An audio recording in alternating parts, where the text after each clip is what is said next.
राधे राधे दोस्तों, आज की हमारी इस वीडियो में हम आपके लिए लेकर आए हैं हनुमान जी के जन्म से जुड़ी कथा। कैसे हुआ था बजरंगबली जी का जन्म? तो आइए सुनते हैं हनुमान जी के जन्म की कथा। हिंदू धर्म ग्रंथों के अनुसार श्री हनुमान जी का जन्म चैत्र मास के पूर्णिमा में मंगलवार के दिन हुआ था। हनुमान जी की माता का नाम अंजनी और पिता का नाम केसरी था। हनुमान जी को संकट मोचन और पवन पुत्र के नाम से भी पुकारा जाता है। भगवान श्री राम की पूजा आराधना करने से हनुमान जी प्रसन्न होते हैं। वह भगवान श्री राम के भक्तों की हर पीड़ा को दूर करते हैं। ऐसी मान्यता है कि जिस घर में भगवान श्री हनुमान की पूजा आराधना रोज होती है, उस घर में कोई भी नकारात्मक शक्तियों का वास नहीं होता। क्या आप जानते हैं भगवान श्री हनुमान का जन्म कैसे हुआ? यदि नहीं तो आइए जानते हैं हमारी इस वीडियो के द्वारा। एक बार भगवान इंद्र ऋषि दुर्वासा द्वारा आयोजित स्वर्ग में एक औपचारिक बैठक में भाग ले रहे थे। तब उस समय हर कोई एक गहन मंथन में डूबा था। पुंजिक स्थली नाम की एक अप्सरा अनजाने में उस बैठक में विघ्न पैदा कर रही थी। तभी ऋषि दुर्वासा ने उसे ऐसा करने से मना किया। ऋषि दुर्वासा की कही गई बातों का उस अप्सरा पर कोई प्रभाव नहीं पड़ा।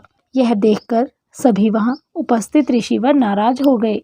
तब ऋषि दुर्वासा ने उसे श्राप देते हुए कहा कि तुमने एक बंदर की तरह काम किया है, इसीलिए तुम उसी प्रकार एक बंदरिया बन जाओ। ऋषि दुर्वासा के शाप की बात सुनकर अप्सरा को अपनी गलती का एहसास हुआ और वो उनसे रोते हुए क्षमा मांगने लगी। अप्सरा ने ऋषि दुर्वासा से कहा कि हे ऋषिवर, मुझे क्षमा कर दें।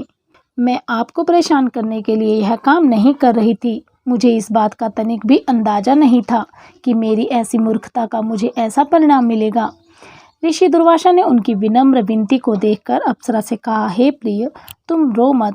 अगले जन्म में तुम एक भगवान से शादी करोगी, लेकिन वह बंदर होगा और तुम्हारा जो पुत्र होगा वह भी बंदर होगा, जो बहुत ही शक्तिशाली होगा, भगवान श्री राम का प्रिय भक्त होगा। यह सुनकर पुंजक स्थली ने ऋषि दुर्वासा को नमस्कार करते हुए दिए गए श्राप को स्वीकार किया। तब माता अंजना का जन्म बंदर स्वरूप भगवान विराज से हुआ। जब माता अंजना विवाह योग्य हो गई तब उनका विवाह बंदर स्वरूप भगवान केसरी से हुआ। इसके बाद माता अंजना अपने पति के साथ सुखी वैवाहिक जीवन व्यतीत करने लगी। अंजना और केसरी एक शांतिपूर्ण जीवन जी रहे थे। एक दिन शंखबल नामक जंगली हाथी ने अपना नियंत्रण खो दिया और हंगामा खड़ा कर दिया। कई लोगों की इस हंगामे में जान चली गई। कितने ऋषि इस वजह से अपना अनुष्ठान पूरा नहीं कर सके। भगवान केसरी श्री शंखबल से बेहद ही प्रेम करते थे। भगवान केसरी ने अपने प्रिय हाथी को जब मार डाला तो वह बहुत ही शोक में डूब गए। यह देखकर संतों ने उन्हें यह वरदान दिया कि तुम्हारे घर एक बच्चा जन्म लेगा जो बहुत ही शक्तिशाली और हवा की शक्ति और गति के वेग के बराबर होगा। तब इस प्रकार भगवान केसरी के घर में माता अंजना ने भगवान श्री हनुमान को जन्म दिया।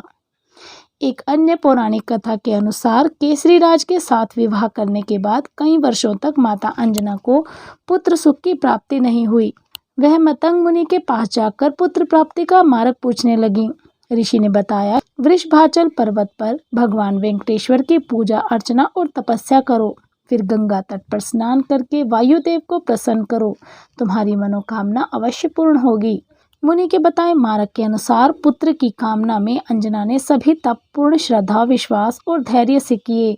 वह वायुदेव को प्रसन्न करने में सफल रहीं।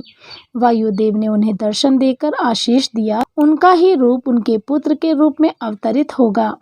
इसीलिए हनुमान जी को पवन पुत्र के नाम से भी पुकारा जाता है। इस तरह मां अंजना ने हनुमान के रूप में महाशक्तिशाली पुत्र को जन्म दिया। इसी कारण हनुमान जी को पवन पुत्र, अंजनी पुत्र, केसरी नंदन आदि नामों से जाना जाता है। भगवान शिव को अनंत कहा गया है और हनुमान जी को इनका रुद्र अवतार माना गया है। भगवान शिव भक्तों की पूजा से जल्द ही प्रसन्न होने वाले देव हैं। हर युग में अपने भक्तों की रक्षा के लिए अवतार लेते हैं। भगवान शिव ने 12 रुद्र अवतार लिए हैं, जिनमें से हनुमान जी का अवतार श्रेष्ठ माना गया है। राम भक्त हनुमान की माता अंजनी ने भगवान शिव की घोर तपस्या की थी और उन्हें पुत्र के रूप में प्राप्त करने का वर मांगा था। तब भगवान शिव ने पवन देव के रूप में अपनी रौद्र शक्ति का अंश यज्ञ कुंड में अर्पित किया था और वही शक्ति अंजनी के गर्भ में प्रविष्ट हुई थी। फिर चैत्र शुक्ल पक्ष की पूर्णिमा को हनुमान जी का जन्म हुआ था। पौराणिक कथाओं के अनुसार रावण का अंत करने के लिए भगवान विष्णु ने राम का अवतार लिया था। उस समय सभी देवताओं ने अलग अलग रूप में भगवान राम की सेवा करने के लिए अवतार लिया था। उसी समय भगवान शंकर ने भी अपना रुद्र अवतार लिया था। इसके पीछे वजह थी, उनको भगवान विष्णु से दास्य का वरदान प्राप्त था। हनुमान उनके 11वें रुद्र अवतार हैं। इस रूप में भगवान शंकर ने राम जी की सेवा भी की और रावण वध में उनकी मदद भी की थी। ये तो थी इनके जन्म से जुड़ी हुई कथा। अब हम आपको इनके विवाह से जुड़ी कथा बताएंगे। बाल ब्रह्मचारी होने के बाद भी हनुमान जी को 3 विवाह क्यों करने पड़े, उसकी पूरी कथा आज हम आपको सुनाएंगे। ऐसी मान्यता है कि हनुमान जी का विवाह नहीं हुआ था, वे बाल ब्रह्मचारी थे, लेकिन ऐसा नहीं है। कुछ शास्त्रों में हनुमान जी के विवाह होने की बात कही गई है। हिंदू धर्म शास्त्रों में पवनसुत हनुमान को राम भक्त के रूप में जाना और पूजा जाता है। ऐसी मान्यता है कि हनुमान जी जीवन भर ब्रह्मचर्य धर्म का पालन करते हुए प्रभु श्री राम की सेवा करते रहे। लेकिन वहीं कुछ पौराणिक शास्त्रों में हनुमान जी के विवाहित होने की बात कही गई है। यहाँ तक कि आंध्र प्रदेश में हनुमान जी का एक ऐसा ही मंदिर है जहाँ पर हनुमान जी के साथ उनकी पत्नी की भी मूर्ति स्थापित की गई है। आंध्र प्रदेश का यह मंदिर हनुमान जी के विवाह के गवाह का एकमात्र मंदिर माना जाता है। आइए जानते हैं हनुमान जी के 3 विवाह के बारे में। प्रथम, सूर्य की पुत्री सुवर्चला के साथ विवाह। सूर्य की पुत्री सुवर्चला और हनुमान जी के विवाह का उल्लेख पराशर संहिता में मिलता है। पराशर संहिता में उल्लेख किया गया है कि हनुमान जी सूर्य देवता के शिष्य थे। सूर्य देवता हनुमान जी को 9 विद्याओं का ज्ञान देना चाहते थे।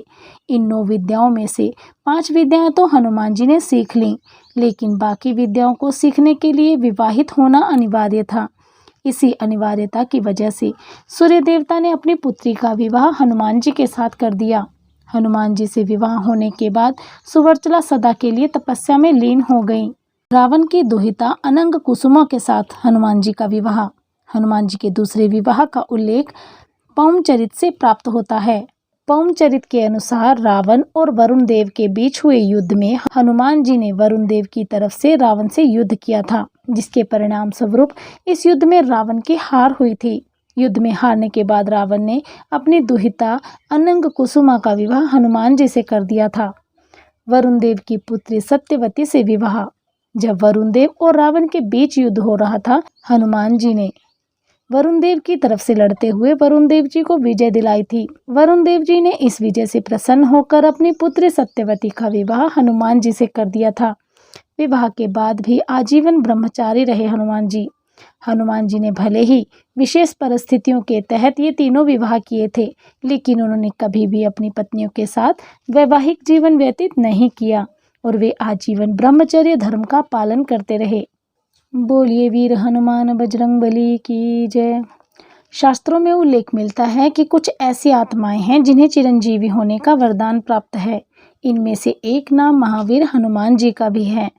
भगवान राम से वरदान पाने के कारण हनुमान जी अमर हो गए। तुलसीदास जी ने कलयुग में हनुमान जी की मौजूदगी का उल्लेख किया है और बताया है कि हनुमान जी की कृपा से ही उन्हें राम लक्ष्मण जी के दर्शन प्राप्त हुए थे। राम जी से अमरता का वरदान पाने के बाद हनुमान जी ने अपना निवास उस स्थान को चुना जो पवित्र और ईश्वरीय कृपा प्राप्त हो। श्रीमद् भागवत पुराण में बताया गया है कि ऐसा पवित्र स्थान गंधमादन पर्वत है। यहीं पर राम के दुलारे और कलयुग में धर्म के रक्षक हनुमान जी निवास करते हैं। बोलिए वीर हनुमान बजरंगबली की जय। श्री राम भक्त हनुमान की जय। तो कैसी लगी आपको हमारे द्वारा दी गई जानकारी? हमें कमेंट बॉक्स में कमेंट करके अवश्य बताइएगा। यदि आपको कहानी पसंद आई हो तो हमारी वीडियो को लाइक अवश्य करें। और भी ऐसी ही धार्मिक कहानियाँ और उनसे जुड़ी जानकारियाँ प्राप्त करने के लिए हमारे चैनल को सब्सक्राइब करना ना भूलें। हमारी सभी वीडियो की अपडेट आपको प्राप्त होती रहे, इसलिए बेल आइकन अवश्य दबाएं और हमारे द्वारा दी गई जानकारियों और कथाओं को आगे शेयर कर हमारा उत्साह अवश्य बढ़ाएं। बहुत बहुत धन्यवाद।